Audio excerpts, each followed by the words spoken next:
saya Kak Dahlia.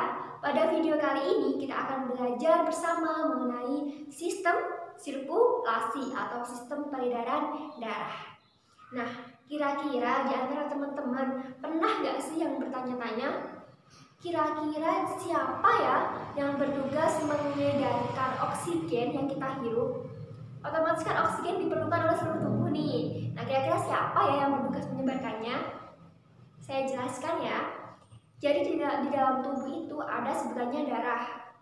Ada yang jenisnya eritrosit atau sel darah merah. Nah, sel darah merah itu memiliki hemoglobin. Ya, nantinya hemoglobin itu akan bisa berikatan dengan oksigen membentuk oksihemoglobin. Nah, kemudian setelah berikat, kan darah kan beredar ke seluruh tubuh nih ya.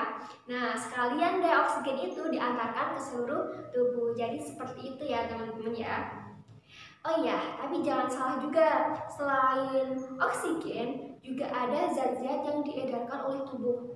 Yang pertama, ada sari-sari makanan yang kita konsumsi. Yang kedua, ada zat-zat metabolisme seperti enzim dan juga hormon. Dan selanjutnya, ada sisa-sisa metabolisme kayak urin dan lain-lain. Itu juga diedarkan oleh darah. Nah, selain yang telah saya sebutkan tadi, yaitu sel darah merah, di dalam tubuh ini ada juga jenis darah yang lain. Yang kedua, setelah satu sel darah merah, yang kedua adalah sel darah putih. Sel darah putih itu berfungsi untuk kekebalan tubuh kita. Nah, yang ketiga ada juga yang namanya trombosit. Trombosit itu berfungsi untuk pembekuan darah ketika kita terluka nih ya. Yang bertugas untuk membekukan darah supaya mampat darahnya adalah trombosit. Yang terakhir ada yang namanya plasma darah. Plasma darah ini bersifat cair. Nah, dia itu berfungsi untuk melarutkan eritrosit, trombosit dan juga yang lain sebagai medium gitu. Selain darah ada juga pembantu dalam sistem peredaran darah. Yang pertama adalah pembuluh darah, yang kedua adalah jantung. Nah, kedua ini bertugas bersama-sama untuk membantu sistem peredaran darah. Jika kita ibaratkan di dalam tubuh kita sebagai sistem transportasi, maka bisa diibaratkan nih kira-kira mobil sebagai tempat kita, sebagai tempat orang-orang bermacam-macam di dalamnya, itu sebagai darah. Nah, darah kan tugasnya mengangkut ya kan. Kemudian ada tempat lewatnya mobil atau jalannya kita ibaratkan sebagai sistem pembuluh darah. Dan yang terakhir ada terminalnya, itu kita ibaratkan sebagai jantung, di mana darah itu bermuara dan mulai untuk menyebar ke seluruh tubuh.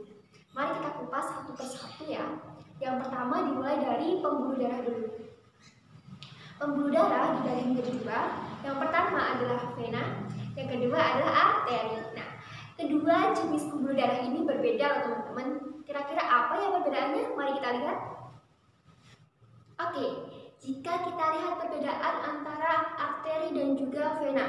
Jadi, sebagai gambaran umum, arteri itu pembuluh darah yang dia meninggalkan jantung. Kemudian vena adalah pembuluh darah yang menuju jantung. Nah, pembuluh darah yang meninggalkan jantung otomatis darahnya itu masih banyak mengandung oksigen. Nah, lain lagi jika arteri pulmonalis itu mengandung CO2. Nanti kita lebih lengkapnya ada penjelasannya. Kemudian vena itu banyak mengandung karbon dioksida. Perbedaan selanjutnya yaitu arteri, dia tekanannya kuat, kan dia dari jantung tekanannya kuat, maka ketika terluka darah akan memancar. Kemudian kalau vena kebalikannya, tekanannya lemah, ketika dia terluka dia akan menetes.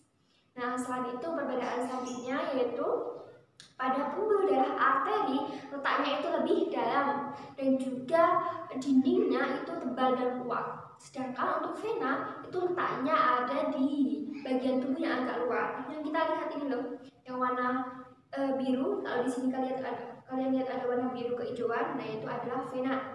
Letaknya di luar, terus dia pembuluh darahnya elastis. Begitu ya sekitar perbedaan antara arteri dan juga vena. Lanjut ke alat yang kedua yakni jantung. Jantung ini terletak di antara dua paru-paru. Ukurannya sekitar sekepalan tangan pemiliknya, berwarna merah pastinya. Terus jantung ini memiliki 4 ruang teman-teman. Yang pertama yang bagian atas itu ada bagian serambi. Serambi ada kanan dan juga kiri. Kemudian yang bagian bawah itu ada namanya bilik. Nah, bilik juga ada kanan dan juga kiri. Nah, serambi dan bilik itu dipisahkan oleh katup. Nah, katupnya ada 2 yaitu tricus pidalis dan juga bicus pidalis. Itu ya, sudah jelas ya tentang bagian-bagian jantung. Nah, fungsinya juga udah jelas yaitu sebagai pemompa jantung.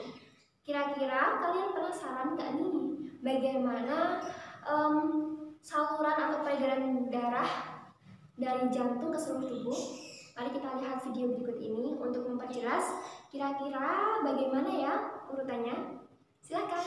Oke, selanjutnya masuk ke dalam pembahasan mekanisme peredaran darah. Sebelumnya, apakah kalian tahu bahwa manusia ini disebut sebagai organisme yang memiliki sistem peredaran darah ganda? Kira-kira kenapa ya? Jawabannya, karena dalam sekali berdetak, manusia ini ada 2 jenis peredaran. Yang pertama adalah peredaran darah yang besar dan juga peredaran darah kecil. Peredaran darah besar ini adalah peredaran darah dari jantung ke seluruh tubuh, sedangkan yang kecil adalah dari jantung ke paru-paru. Mari kita lihat. Yang pertama yaitu peredaran darah besar dulu. Peredaran darah besar dimulai dari jantung bagian serambi kiri. Dari serambi kiri menuju aorta atau arteri yang besar, kemudian menuju ke arteri yang menuju ke seluruh tubuh. Nah, di sini jantung membawa banyak oksigen ya. Kemudian setelah diedarkan ke seluruh tubuh, kemudian oksigennya ditukar oleh seluruh bagian tubuh melalui pembuluh kapiler, kembali lagi ke jantung melalui vena. Nah, vena itu ada vena cava superior atau bagian dari tubuh atas dan juga vena cava inferior atau tubuh bagian bawah. Setelah menuju ke vena setelah menuju ke vena, darah yang mengandung karbon dioksida tadi menuju ke bilik kanan. Nah, di bilik kanan melewati katup, kemudian menuju ke serambi kanan. Di serambi kanan ini nantinya akan diedarkan ke paru-paru melalui arteri pulmonalis. Nah, arteri pulmonalis di sini menjadi kekhususan yaitu mengandung oksigen. Setelah mengandung oksigen ke arteri pulmonalis, kemudian kembali ke jantung melalui vena pulmonalis. Dia membawa banyak karbon dioksida. Kemudian di jantung menuju ke bilik kiri. Seperti itu ya urutannya. Diingat-ingat ya teman-teman. Nah, setelah melihat video dari kakak tadi, sudah jelas ya kira-kira apa itu sistem sirkulasi. Terima kasih atas perhatiannya. Semangat belajar. Demikian. Wassalamualaikum warahmatullahi wabarakatuh. Bye-bye.